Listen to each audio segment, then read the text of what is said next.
Hey everyone, hi. It's Marsha Grace, your calm creativity connector.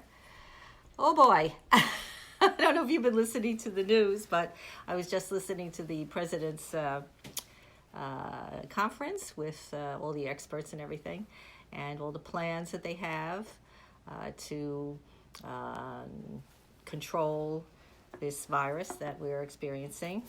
So, if that's got you a little unbalanced, as I was saying yesterday, then I'm glad you're here. I'm glad you're here with me. And we are here to be in a calm place, a calm in the midst of this C-19 storm. So today, there were three things that we do. As I said, oh, hi, Michael. Good to see you. There were three things that we attempt to do, and one of them I fell short on, so maybe you can help me out here. Michael, maybe you can help me out, because I'll bet you're good at, you might have some good jokes, because that's what we need. I want to have some humor and fun and what have you as we join together in these moments to give ourselves a chance to disconnect from the insanity. Right? Disconnect. So, to be successful in every aspect of life, in terms of our health and in terms of our emotional states and our finances, of course, it requires something very important. It requires a deep understanding of ourself, to get in touch with ourselves so that we know what impels us to move forward. Where's our passion? Thank you. Okay, Michael got me a joke. Thank you, Michael. All right, I'm saving that for later. So hang on later, everybody, and you'll get to hear Michael's joke. Perfect. So in the midst of my very serious thing here, we have laughter, which is great. I love it. And so... so we need to get in touch with ourselves, find out our passion, find out what motivates us to live and to be happy and to do the things that we need to do. And that's why I teach what I call modern meditation or meditative contemplation, because it allows us to get in touch with ourselves. But that's for later. Anyway, so let's get on with our three things that we are doing today. And so here's the first thing. We're going to light our candle, which we started yesterday. So I'm lighting the candle. And we're going to take 3 slow, deep breaths. Now, as I said, breathing in deeply can immediately stop you in the midst of, on the verge of being on a panic attack. We get all charged up and we get nervous and things start to shake, rattle, and roll in our thoughts and even in our bodies, right? We can literally start to shake when we get nervous.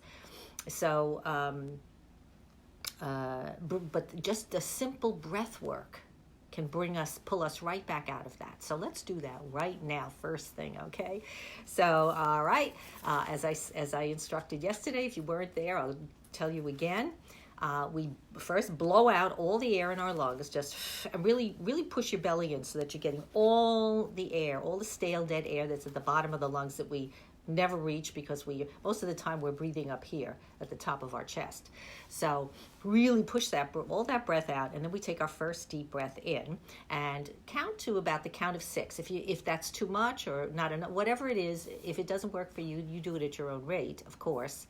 But I think 6 is usually a good number for most people. So Michael's making more jokes. Okay, Michael. So we're going to breathe in, and I want everybody to do this because this is something you can do for yourself anytime, anywhere, and I want you to use this because it's a really, really helpful tool. So we're going to breathe into 6, we're going to hold for 3, and then we're going to breathe out slowly to the count of 6 again, okay? So into 3, in 6, hold 3, and out 6. All right, so blow out, let's blow out. blow it all out, and then breathing in, 1, 2, 3. You're breathing in calm, and hold, 2, 3, and breathe out, 2, 3, breathing out all anxiety. And again, breathing in, 2, 3, breathing in confidence, and hold, 2, 3, breathing out, 2, 3, sadness and despair, all negativity, out. Breathing in, 2, 3, breathe in compassion and love, and hold, 2, 3, breathe out, 2, 3, any fear, any doubt, let it go. Okay. All right, so how do we feel? Feel better? I hope we're feeling a little more relaxed, a little looser in our bodies, so we can leave the body go for a couple of minutes and just have a little conversation here together. I want to tell you what came to mind for me, a couple of things that happened, what I'm trying to do, because we're all sitting inside, right? Not less than 10 people, the government says, don't get together with more than 10 people. And if you're older, you should avoid any contact with anybody anywhere. So there's a lot of restrictions here, and I'm sure a lot of us are sitting at home now. And over the next weeks, we're going to be doing a lot of sitting at home. And so this time is our time together to rebalance, reconnect with our calm center and with what's really important. You know, we really have this opportunity to make some new awarenesses in our minds. So, all right. So what did I do yesterday? Well, we can go outside. You know, you can take a walk around, and thank goodness the weather is getting nicer.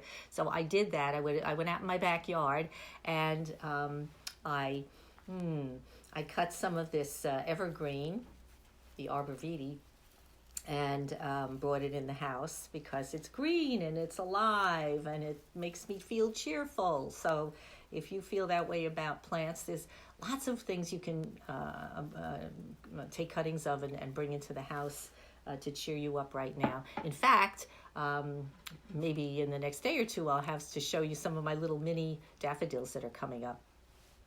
So they're really, really, really cheerful. And I have a little smaller jar that I put on my desk, and so I have been doing that. And the other thing I wanted to mention is, you may have noticed I'm wearing some pearls today, and that was a thought that came to me this morning in my meditation, to put on pearls. And I said to myself, well, why am I being told to put on pearls? And guys, don't laugh.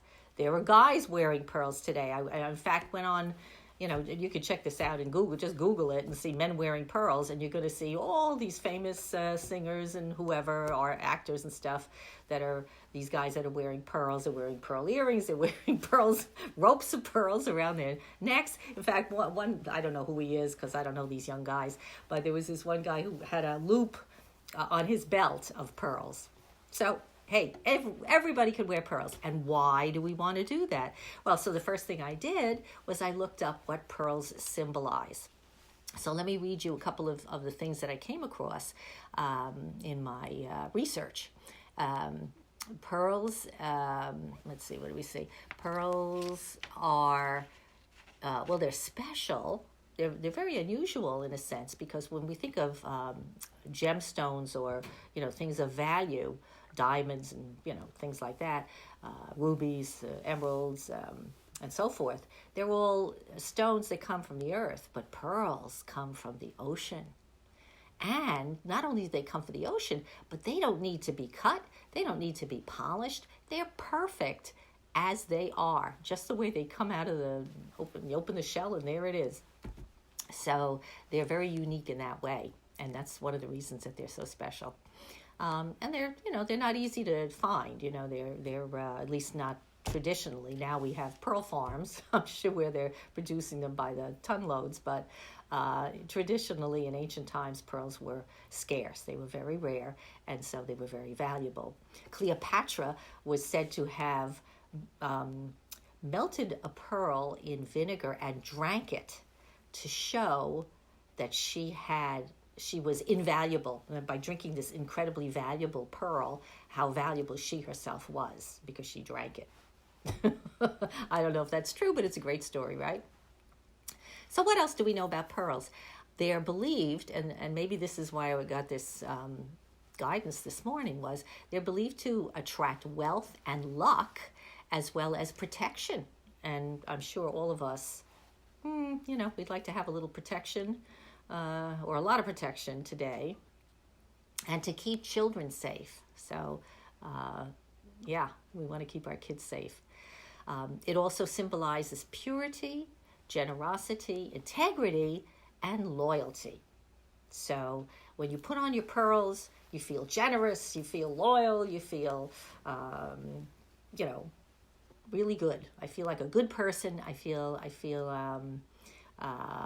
rich in many, many ways. It's not that it's not the value, the financial value of the pearls themselves, because there are all levels and degrees of pearls, but it's the sense of how that makes you feel. It makes you feel very valuable. So I think I'm going to be wearing pearls for a while. The ancient Greek legend thought that pearls were the tears of the gods. And they believed that wearing pearls would prevent women from crying on their wedding days. I thought that was hilarious. Having done a lot of weddings, I can tell you that there are a lot of brides crying on their wedding days. They could be tears of joy or not, but that does happen. And I didn't notice whether they were wearing pearls or not, but now I'll have to look for that. Hindu folklore speaks of pearls as the dewdrops that fell out of the night into the moonlit sea. One of the earliest accounts of pearls comes from the Hindu story of Krishna, who plucked the first pearl from the ocean and gave it to his daughter Pandya on her wedding day as a symbol of love, union, and purity. So that's what pearls are all about, and maybe you want to acquire some yourself. By the way, I want to tell you a little something. My husband was a jeweler, and he taught me how to tell a real pearl. You know how you tell a real pearl? It's going to sound strange, but I asked him one day, why was he doing this? Oh, I can't. All right, well, I have a pearl on my ring here. So he was doing this. And I'm saying, why are you doing that? He says, I'm testing this pearl to see if it's real. And that's how you do it. You rub the pearl across your teeth, and if it feels gritty, it's real. If it's smooth, it's fake. Okay, so there's my tip for the day. And to get a little more serious now, I'm going to move my candle a little bit here. To get a little bit more serious, I want to read something this was my lesson actually today. If you don't know, I'm a teacher and student of A Course in Miracles, which is a metaphysical discipline that I've practiced for over 40 years. And what it has taught me is how to stay calm in the midst of insanity. And for that, I'm very, very grateful. So I continue to teach and study and all of that. And Jerry, hello, Jerry. Jerry is here. Jerry's a long time, probably as long as a student of A Course as I am. So hi. I'm going to read a couple of lines here from Lesson 70, which is the Course in Miracles has a workbook. In fact, my book, Calm, Creative, Joyful, is based on the workbook lessons. It was 365 lessons, and each day you read theoretically you read another lesson. Okay, so today's day 70, and I just want to read this to you because I thought, wow, this is perfect for where we are right now. We need to hear this. We need to know this and take it into ourselves and make it and make it a reality within our own consciousness, because then we can share that with everybody else. So here's what it is. The lesson is called My Salvation Comes From Me. Now that's very religious kind of language and we think of the word salvation, but what it really means is how we can feel whole and complete and joyful in our life. That's when you're in a state of salvation, that's how you feel. So It says, you see neither guilt nor salvation as in your own mind and nowhere else.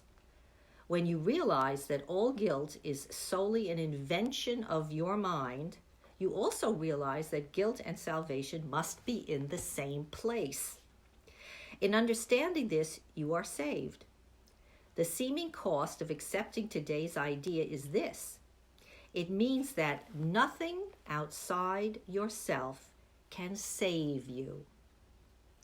Nothing outside yourself can give you peace. But it also means that nothing outside yourself can hurt you or disturb your peace or upset you in any way. Okay. Nothing outside yourself can save you, but nothing outside yourself can give you peace, can hurt you, can disturb your peace or upset you in any way. So, wow. Can you imagine if we could really grasp that and know that as a fact? That there is not, I decide how I feel about anything at any given moment, including C19, right? I decide. That doesn't mean we foolishly go rushing off and ignoring societal situations or practices, but it does mean that we don't have to get ourselves all in a tizzy and get all panicky.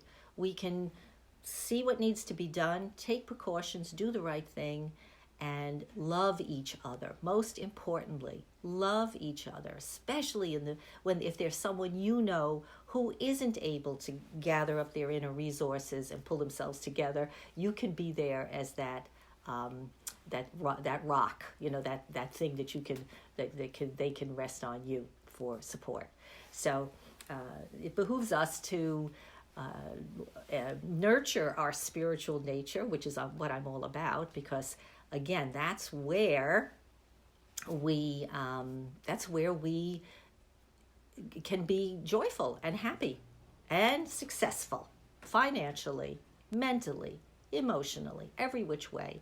Because when you work on your larger mind, shall we say, on the thoughts that incorporate everybody in your life and not just your own little tiny body self, you're expanding your consciousness and allowing yourself to feel part of. Yes, nurture, Michael, that's right.